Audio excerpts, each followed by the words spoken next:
Amigos, vocês já devem ter ouvido histórias de pessoas que de onde estão podem ver o que está acontecendo em qualquer lugar do mundo. Essa capacidade de ver à distância é chamada de visão remota e quem a tem é chamado de visualizador remoto. Comumente, a visão remota é definida como uma técnica psíquica que permite obter informações sobre lugares, pessoas e objetos remotamente, à distância, sem estar naquele local. Uma pessoa com essa capacidade, a partir de informações mínimas fornecidas sobre determinado lugar, ela consegue ver cenas daquele local.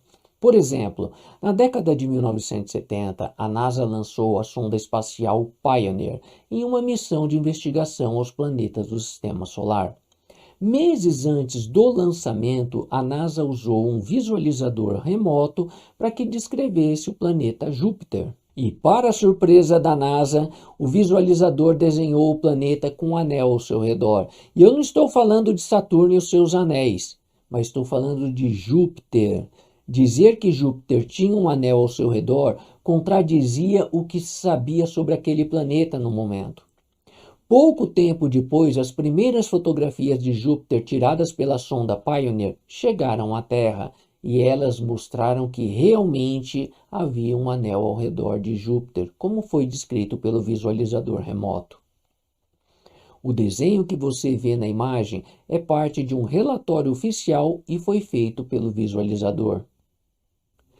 A imagem que vemos mostra outro exemplo do uso da visão remota.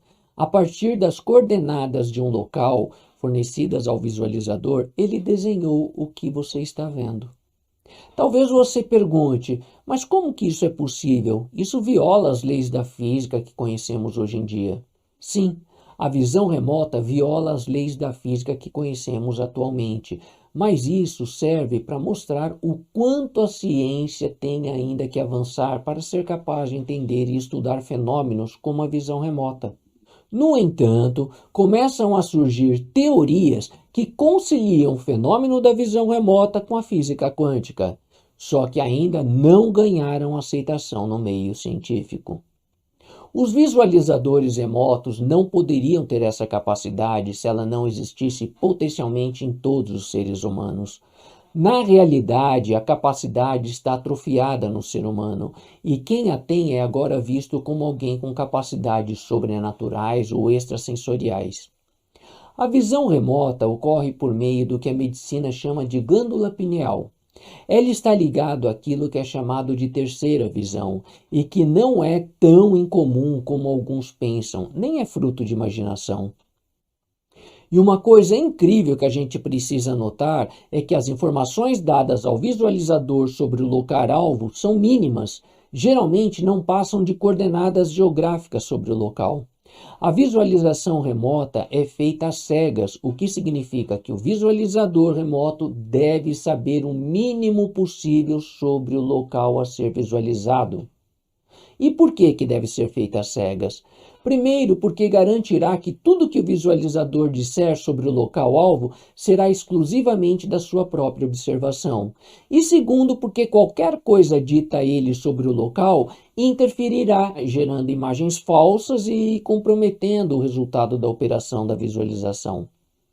A cabeça do visualizador deve estar vazia para que ele possa trazer as mais exatas imagens possíveis sobre aquele local. O que ocorre é que o visualizador não vê diretamente, não é como muitos imaginam. O que ele vê são projeções do lugar em seu próprio campo dimensional, e qualquer conhecimento que ele tiver previamente sobre o lugar interferirá no que ele está vendo, inclusive gerando falsas imagens e, claro, isso comprometerá ou invalidará o resultado da operação. O campo de visão do visualizador durante a visão remota ele é parcial e nem sempre ele vê com nitidez. É preciso olhar de diversas perspectivas para poder construir uma imagem completa do que está sendo visto. É, a grosso modo, como olhar uma sala através de um tubo. É por isso que o lugar descrito pelo visualizador é apenas parecido com o lugar real. Verdadeiros monges budistas e taoístas que desenvolveram essa capacidade espontaneamente por meio do cultivo espiritual são capazes de ver com muito mais amplitude e nitidez do que pessoas que desenvolveram essa capacidade através de treinamento psíquico.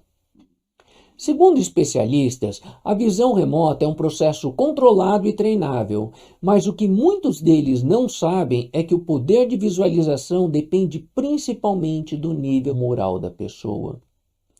A pessoa má e que tenha más intenções no uso dessa capacidade, por mais que ela a treine, não conseguirá desenvolver essa capacidade. O universo tem suas próprias leis e regras. E se a pessoa treinar obstinadamente para ter essa capacidade, quanto mais ela fizer isso, mais distante ela estará de consegui-la, justamente porque ela tem esse forte apego de querer ver coisas e ter poderes sobrenaturais. Peça para uma pessoa com a capacidade da visão remota descobrir a senha do banco de alguém, ou para ver um casal entre quatro paredes de seu quarto. Ela realmente não conseguirá fazer isso. Na verdade, ela não fará isso devido ao seu nível moral e também porque assim que ela começar a fazer esse tipo de coisa, ela perderá essa capacidade. Por que eu disse que é uma capacidade humana atrofiada? Basta pensar um pouco sobre o estado moral da humanidade e você logo vai entender o porquê dela estar atrofiada.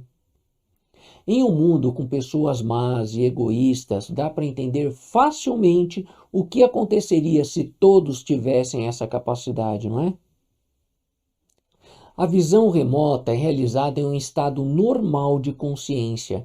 Ela não envolve experiências fora do corpo, nem canalização, hipnose ou algum tipo de estado alterado de consciência. É um processo inteiramente consciente. Veja um outro exemplo de imagens obtidas por meio da visão remota. Veja na imagem mostrada a foto de uma instalação e compare com o desenho feito pelo visualizador. Repare que é um desenho não tão preciso, mas que permite ter uma ideia geral de como é o lugar-alvo. É como olhar através de um cano. É como, a partir de várias fotos parciais do lugar, você ter uma compreensão do lugar como um todo.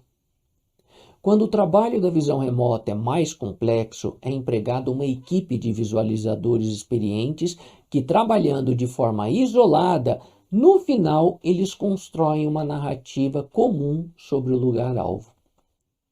Os visualizadores eles conseguem ver o passado, o presente e até o futuro, Mas para conseguir isso, sem que saibam, utilizam uma outra capacidade que vai além da simples visão remota, mas que se baseia nela.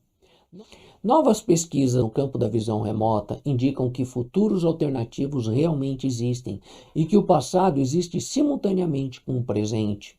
Esta conexão entre passado e presente e o registro de todos os acontecimentos no universo é conhecida como registro acástico. A técnica da visão remota realizada pelos institutos segue um rígido protocolo de desenvolvimento da década de 70 por um centro de pesquisa norte-americano. Atualmente, a existência e o grau de eficácia da visão remota podem ser comprovados em laboratório. Agora, se você está buscando obter a visão remota por meio de treinamento, tendo finalidades ou interesses egoístas, então pode esquecer, nem em 1000 anos você vai conseguir tê-la. Na verdade, querer ter a visão remota já é um apego humano, e se utilizá-las com propósitos egoístas, o máximo que você conseguirá obter é o que esses visualizadores remotos conseguem ver hoje, o que já é muito com a finalidade com a qual ela é aplicada. Para aqueles que trilham um caminho de verdadeira elevação espiritual, a capacidade da visão remota surge sem a necessidade de treinamento ou de buscá-la. Ela surge espontaneamente e sem nenhum tipo de intenção.